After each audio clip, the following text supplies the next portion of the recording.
पाठ 2 वर्ण विचार ऑर्थोग्राफी। भाषा की सबसे छोटी इकाई ध्वनि है तथा इसके लिखित रूप को वर्ण कहते हैं। किसी भाषा के वर्णों के व्यवस्थित समूह को वर्णमाला कहते हैं। हिंदी वर्णमाला को 2 भागों में बांटा गया है, एक स्वर, 2 व्यंजन। स्वर, जो वर्ण किसी अन्य वर्ण की सहायता के बिना स्वतः उच्चारित होते हैं वे स्वर कहलाते हैं। इनकी संख्या 11 है। स्वर अ, आ, ई, उ, री, ए, आई, ओ, औ। स्वर के भेद। स्वर के 3 भेद होते हैं, एक ह्रस्व स्वर, 2 दीर्घ स्वर, 3 प्लुत स्वर। ह्रस्व स्वर, जिन स्वरों के उच्चारण में एक मात्रा का समय लगता है उन्हें ह्रस्व स्वर कहते हैं। इनकी संख्या 4 है। अ, ई, उ, री। दीर्घ स्वर, जिन स्वरों के उच्चारण में 2 मात्राओं का समय लगता है उन्हें दीर्घ स्वर कहते हैं। इनकी संख्या 7 है। आ, ई, उ, ए, ऐ, ओ, औ। प्लुत स्वर, इस स्वर के उच्चारण में 3 मात्राओं का समय लगता है।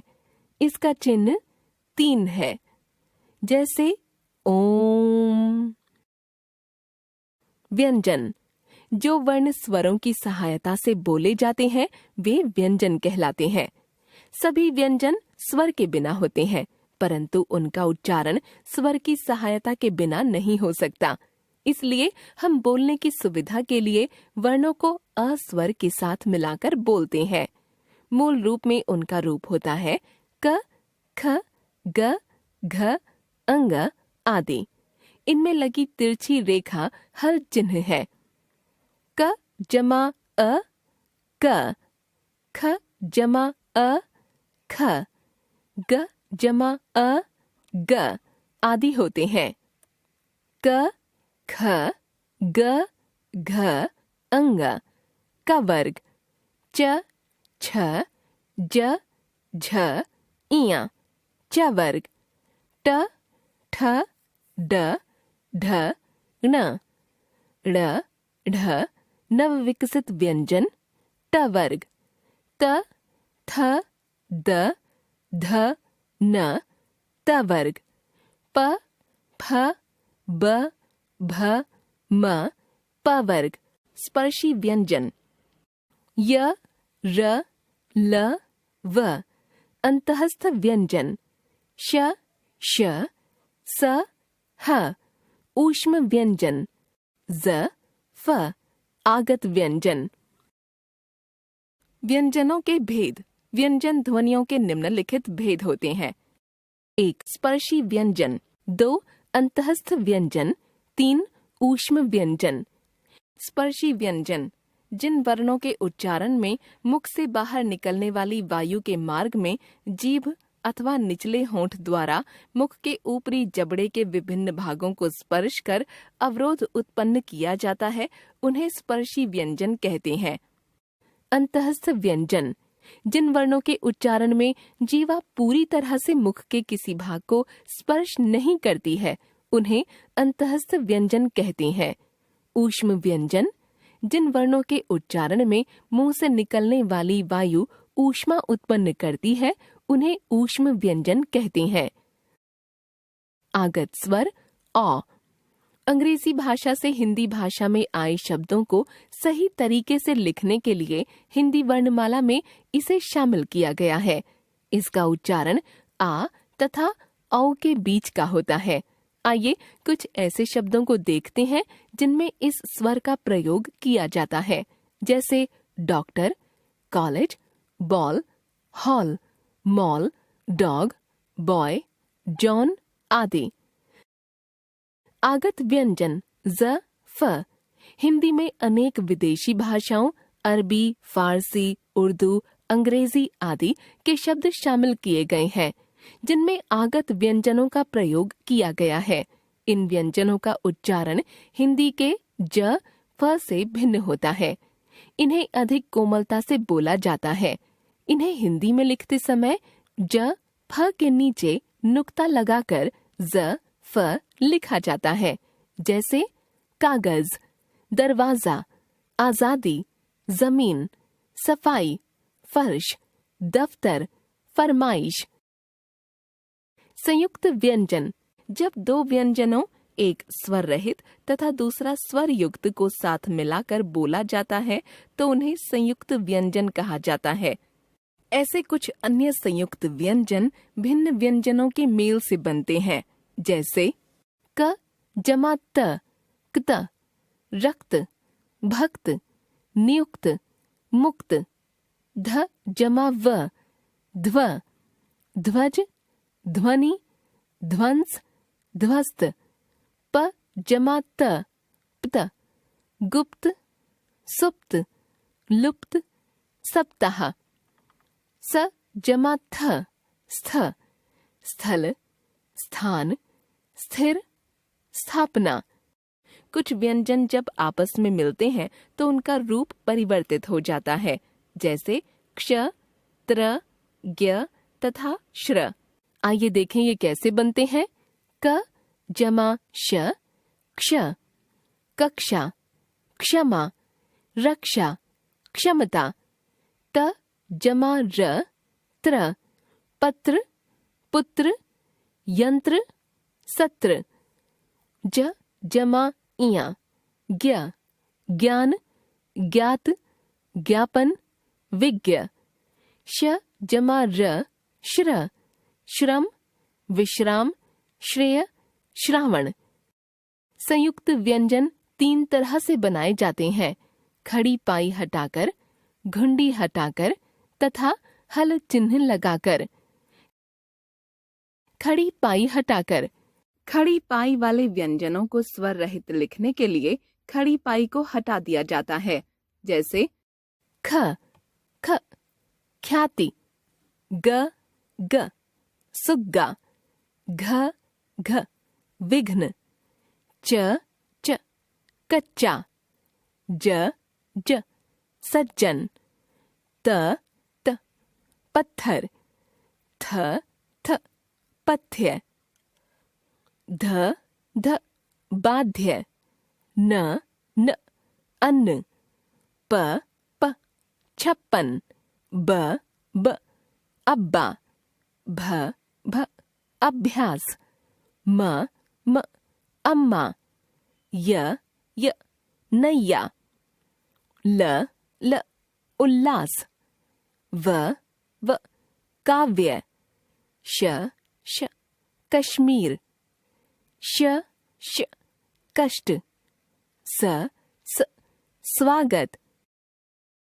घुंडी हटाकर। शब्द में क, फ को स्वर रहित लिखने के लिए इनकी घुंडी हटाते हैं, जैसे क, क, वाक्य, फ, फ, हफ्ता। हल चिन्ह लगाकर खड़ी पाई और घुंडी रहित वर्णों को स्वर रहित करने के लिए हल चिन्ह लगाते हैं, जैसे अंग, अंग, वाग्मय, ट, ट, खट्टा, ड, ड, गड्ढा, द, द, गद्दा, छ, छ, उच्छ्वास, ठ, ठ, पाठ्य, ढ, ढ, धनाढ्य, ह, ह, चिन्ह। र वर्ण। र व्यंजन में उ तथा ऊ की मात्रा नीचे न लगकर बीच में लगती है, जैसे र जमा उ, रु, रुपया, रुचि, अवरुद्ध, रुद्राक्ष, रुकावट। र जमा उ, रू, रूप, रूठना, रूमाल, रूसी, रूढ़। स्वर रहित और स्वर युक्त र व्यंजन कुछ अलग प्रकार से लिखे जाते हैं। र में कोई भी स्वर लगने पर र जमा अ, र, र जमा आ, रा, र जमा ई, री, र जमा ई, री, र जमा उ, रु, र जमा उ, रु, र जमा ए, रे, र जमा ऐ, रै, र जमा ओ, रो, र जमा औ, रौ आदि बन सकते हैं, जैसे रमा, राम, रिन, रीना, रुपया, रूप, रेल, रैयत, रोपना, रौद्र आदि। र व्यंजन के बाद कोई स्वर युक्त व्यंजन आए तो र रेफ कहलाता है और उस व्यंजन के ऊपर लगता है, जैसे वर्ण, वर्ग, वर्षा। इसका उच्चारण पहले होता है, बाद में उस व्यंजन का जिसके ऊपर लगाया जाता है। जब र से पूर्ववर्ती वर्ण स्वर रहित हो यानी व्यंजन के बाद र आए तो र उस वर्ण के नीचे लगता है। इसे पदेन कहते हैं। देखने में लगता है कि वह वर्ण स्वर युक्त है, पर ऐसा नहीं है। जैसे नम्र, न जमा अ जमा म जमा र जमा अ। यहाँ म में कोई स्वर नहीं है और इसके बाद र आया है। इसी प्रकार से प्रकाश, प्रेरणा, प्रेम, क्रम आदि शब्दों को समझिए। यहाँ एक बात ध्यान देने योग्य यह है कि ट तथा ड व्यंजनों में हल चिन्ह के साथ ही र का पदेन रूप नीचे लगने से ट्र तथा ड्र बनते हैं, जैसे ट्रेन, ट्रैक्टर, ड्रम, ड्रेस आदि। श में र जुड़ने पर रूप होता है श्र, जैसे श्रेष्ठ, आश्रम, परिश्रम आदि। वर्ण विश्लेषण या विच्छेद। शब्द के वर्णों को अलग अलग करके लिखना ही वर्ण विश्लेषण या वर्ण विच्छेद कहलाता है। वर्ण विच्छेद करते समय ध्वनि जिस स्थान पर सुनाई पड़े वहीं उस वर्ण को लिखना चाहिए। वर्ण विच्छेद करते समय शुद्ध वर्तनी का ज्ञान होना आवश्यक है। उदाहरण देखिए। अजर, अ जमा ज जमा अ जमा र जमा अ। आगमन, आ जमा ग जमा अ जमा म जमा अ जमा न जमा अ। अभिन्न, अ जमा भ जमा ई जमा न जमा न जमा अ। विराम, व जमा ई जमा र जमा आ जमा म जमा अ। कुआं, क जमा उ जमा आ। समीर, स जमा अ जमा म जमा ई जमा र जमा अ। कुम्हार, क जमा उ जमा म जमा ह जमा आ जमा र जमा अ। कूटनीति, क जमा उ जमा ट जमा अ जमा न जमा ई जमा त जमा ई। ऐतिहासिक, ए जमा त जमा ई जमा ह जमा आ जमा स जमा ई जमा क जमा अ। सैनिक, स जमा ए जमा न जमा ई जमा क जमा अ। करेला, क जमा अ जमा र जमा ए जमा ल जमा आ। त्योहार, त जमा य जमा ओ जमा ह जमा आ जमा र जमा अ। नौकरी, न जमा ओ जमा क जमा अ जमा र जमा ई।